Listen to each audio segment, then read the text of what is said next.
3 વખત હું ઘરમાં પડી ગઈ, એનાથી મને અતિશય કમરમાં દુખાવો થવા માંડ્યો. ડૉક્ટર સાહેબે એમ કીધું કે એમને સ્ક્રૂ પ્લેટ વાળું ઓપરેશન કરો એટલે એમને સ્ક્રૂ નાખવો પડશે. અને આ કરાયા પછી એમની હાલત બી બહુ જ સારી, એમ બધું કામ પોતે કરી શકે છે, હરી ફરી શકે છે, મોર્નિંગ વોક સવારે બધું સાચવણી કરવાની કે ભાઈ આપ કોઈ પડી ના જવાય કે આપણને, બાકી એનું પોતાનું એકદમ ફર્સ્ટ ક્લાસ એ રીતે કરી શકે છે. મારું નામ રીટાબેન મહેશભાઈ પંચાલ છે. મારી ઉંમર 60 વર્ષ છે. મારું નામ મહેશભાઈ પંચાલ.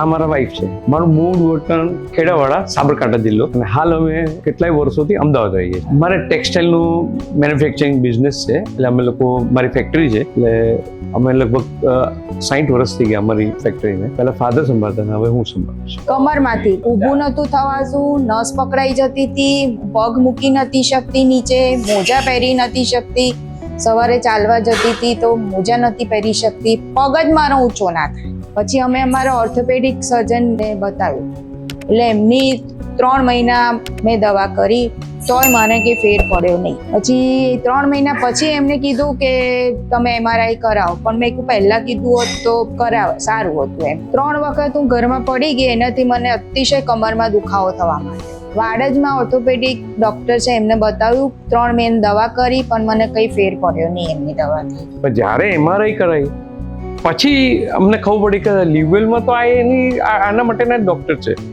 પણ અમને જ્યારે જે ડૉક્ટરની દવા ચાલતી હતી ને એમણે અમને કોઈ બીજા ડૉક્ટરનો રેફરન્સ આપ્યો હતો. પણ અમે એમની એપોઇન્ટમેન્ટ લીધી, એમને 3 દિવસ પછીની એપોઇન્ટમેન્ટ હતી. પછી મેં ઘરે આવીને લીવવેલમાં ફોન કર્યો, એમણે કહ્યું કાલે આવી જાઓ. તો અમે બીજે દિવસે ત્યાં બતાવવા ગયા. મેં કહ્યું આ ડૉક્ટર તો બહુ સારા લાગે છે, તો આપણે એક વખત પહેલાં એમનું ઓપિનિયન લઈ આવીએ. એટલે અમને એપોઇન્ટમેન્ટ અમે એમને મળવા ગયા. એટલે અમે તો જોયું છે એ પોતે એટલા સિવિયર, એમને ઇવન બાથરૂમ જવું હોય તો બી અમે એમને પકડીને લઈ જવા પડે. Bed rest, complete bed rest, અને દિવસમાં એટલો દુખાવો થાય એમને વારે ઘડીએ ટ્યુબ લગાવીએ, એ કરીએ, પણ પેન ટ્યુબ લગાવીએ થોડી વાર સારું લાગે, કલાક 2 કલાક પછી પાછું એનું એ જ પેન થાય. એટલે એ બહુ મોટી તકલીફ હતી. એવું હતું. અમે હોસ્પિટલ, અમને એપોઇન્ટમેન્ટ મળી, અમે હોસ્પિટલ ગયા. હોસ્પિટલમાં જોઈને અમને પહેલાં તો અમને ત્યાં આગળ તો આપણને બધું એડમિટ તો સારું જ લાગે, પણ પછી મેઇન ડૉક્ટરનું મળવાનું છે. તો અમને પછી થોડી વાર રહીને જ્યારે અમારો નંબર આવ્યો તો અમે ડૉક્ટરને મળ્યા. ડૉક્ટરને મળ્યા પછી જોયા પછી અમને આમ લગભગ સમજો ને કે 100% એવો વિશ્વાસ થઈ ગયો કે આપણે કામ તો આ ડૉક્ટર જોડે જ કરાવાય. એટલે એમની વાતો સાંભળી, અમને એટલું સરસ રીતે અમને સમજાવ્યું એમણે. એટલે અમે એક વખત ડિસિઝન તો એવું જ લઈ લીધું કે આ ડૉક્ટર આપણા માટે બેસ્ટ છે.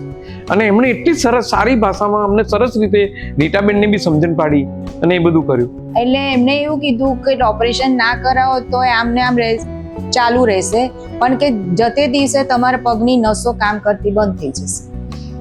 એટલે પછી અમે ડિસિઝન લીધું કે ના, કરાવવું તો હિતેશભાઈ પાસે જ કરાવું. ડૉક્ટર સાહેબને મળ્યા પછી ડૉક્ટર સાહેબે એમ કીધું કે એમને સ્ક્રૂ પ્લેટ વાળું ઓપરેશન કરો એટલે એમને સ્ક્રૂ નાખવો પડશે. જે પ્લેટ ખાલી ખસી ગઈ છે તો એને સ્ક્રૂ નાખીને ફિટ કરવી પડશે. તો એ અમે લોકો ઓકે કર્યું અને એમને ઓપરેશન કરાવડ્યું. અમે હોસ્પિટલમાં એડમિટ હતા, મારું ઓપરેશન થઈ ગયું. 22 તારીખે મારી બર્થડે હતી. હોસ્પિટલનો સ્ટાફ બધો આવી ગયો, કેક કાપી, હિતેશભાઈ પણ હાજર હતા અને એમને બી મને કેક ખવડાવી. બહુ એટલે એમને જોઈને આપણું દુઃખ ભાગી જાય એવી રીતનું છે. એટલે ડૉક્ટરે મને એમ કીધું કે તમે જાતે જ ઘરે આવી, જાતે જ સીડી ચડીને ઉપર ગઈ, અને જ્યારે મારે બતાવવા જવાનું હતું ત્યારે જ હું નીચે ઉતરી. મને કોઈ જાતનું પેઇન નથી થયું, કોઈ જાતનો દુખાવો નથી થયો. દુખાવો ક્યાં ભાગી ગયો એ ખબર જ નથી. જ્યારે લઈ ગયા ત્યારે એટલું સિવિયર પેઇનના હિસાબે અમે એવી રીતે ગયા હતા. વ્હીલચેરમાં લઈ જવાના, એમને 2 જણ પકડી રાખે ત્યારે ઉપર, પછી પેલા લિફ્ટમાં લઈ જઈએ, એમને વ્હીલચેરમાં લઈ ગઈએ, પછી ત્યાં હોસ્પિટલ સુધી. એ આખું પીડા એકદમ જોરદાર હતી. પણ જ્યારે ડૉક્ટરે સમજાવ્યું કે ભાઈ ઓપરેશન કરશો, કરી નાખો તો બહુ સારું છે, ના કરો તો આમનામ રહેશે, પણ તમારે લોંગ ટાઈમમાં નસની તકલીફ થઈ શકે છે, તો પછી કશું નહીં થાય. તો અમે લોકો ડિસિઝન લીધું ના, અમે કરી જ લેવું. પણ એ ઓપરેશન થયા પછી જ્યારે અમને રજા આપી અને પછી રીટાબેનને જે અમે જોયા છે અહીંયા, ડૉક્ટરને પૂછ્યું હતું કે ભાઈ અમારો બેડરૂમ ઉપર છે, અમારા ફર્સ્ટ ફ્લોર પર છે અમારો બેડરૂમ, તો અમે સીડી, એટલે કે કોઈ વાંધો નહીં, તમે સીડી ચડીને જ. તો અમે લોકો શાંતિથી, રીટાબેન પોતે જાતે સીડી ચડી, જે ઉતરી નતા શકતા, અમે પકડીને એમને ઉતારવા પડતા હતા. પણ એ જાતે સીડી ચડીને ઉપર ગયા છે ઓપરેશન કર્યા પછી. અને એમને બીજે દિવસથી પેન, ઓપરેશન કર્યા પછી બીજે દિવસથી જે પેન થતું તેની તો કોઈ બૂમ જ નથી. પણ જે રેસ્ટ કરવાનું ડૉક્ટરે કીધું કે ભાઈ 15 દિવસ 20 દિવસ તમારે બરાબર રેસ્ટ કરવાનું, એ એમણે કર્યું છે. ત્યારે તો એ હિસાબે તો ઘણું સારું, કારણ કે એમને જે ઓપરેશન પછીનો જે સમય કીધો હતો કે તમારે અત્યારે મહિનો કેવી રીતે તમારે બરાબર સાચવવું પડશે. પછી ફિઝિયો કરાયો. જે ફિઝિયો કરાયું ને એના પછી તો એમને ઘણું પેન તો બંધ થઈ ગયું હતું, પણ ફિઝિયો કર્યા પછી જે વેન જે પેલી કામ કરતી ઓછી થઈ ગઈ હોય ને, પણ એ ધીરે એને વર્કિંગ થાય. તો ફિઝિયો કરાયા પછી લગભગ આપણે કેટલો 6 મહિના ફિઝિયો કરાયો પછી તો એકદમ સરસ. પોતે જાતે પોતે નીચે આવે. પછી અમે ડૉક્ટરને બતાવવા જઈએ ત્યારે પૂછી જોઈએ કે ના બધું કામ કરાય, તમારે થઈ શકતું બધું કામ. તો એ પોતે પોતાનું કામ કરશે એ આનંદ. નહીં તો પહેલાં તો એ રસોડામાં શું રૂમમાંથી જ બહાર નથી નીકળતી. પછી તો ઉતરે, પોતાનું કામ કરે, થોડું એમ કરીને એને રસોડાનું થોડું કામ ચાલુ કર્યું. પોતે હરે ફરે, સીડી ઉતરીને નીચે આવે. એક વખત આવે સવારે આવે તો પછી બપોરે જ જાય, પછી બપોરે સાંજે આવે પછી રાતે જ ચડે. એટલે એવી રીતે ધીરે ધીરે ગ્રેજ્યુઅલી એમણે કર્યું, પણ ઘણો ફરક એમ. આજે વર્ષ પછી બી હું મારું કામ જાતે કરી શકું છું. નીચે ઉપર જેટલી વાર ચડવું તો કરવું હોય એટલી વાર કરી શકું છું. પણ મને ઓપરેશન કરાયા પછી ઘણું સારું છે અને મને કોઈ તકલીફ નથી. આજ સુધી મને કોઈ તકલીફ નથી ઓપરેશન કરાયા પછી. તકલીફ વાળા રીટાબેન તો તમે જોઈ જ ના શકો, પણ આજે ઓપરેશન કરાયા પછી મને ઘણું સારું છે. Heads of Hitesh. પહેલા મારાથી કશું અંદર જવાતું જ નહોતું. અત્યારે હું જાતે રોટલી કરી શકું છું. કંઈ બી થોડું ઘણું નાનું એવું કંઈક બનાવવું હોય તો બનાવી શકું છું. સીડીઓ ચડી શકું છું, ચાલી શકું છું, વોક કરી શકું છું. સવારે મોર્નિંગ વોક કરું છું બહાર કમ્પાઉન્ડમાં. જો રીટાબેન જેવી તકલીફ જો કોઈને બી હોય ને તો એનું ડિસિઝન તરત જ કોઈએ લેવું જોઈએ કે ભાઈ ધારો કે ઓપરેશન કરાવવાનું કે કોઈ બી સારા ડૉક્ટર. હિતેશભાઈ તો બેસ્ટ જ છે અમારા હિસાબે તો, કે અમે એમની જોડે કરાવ્યું છે.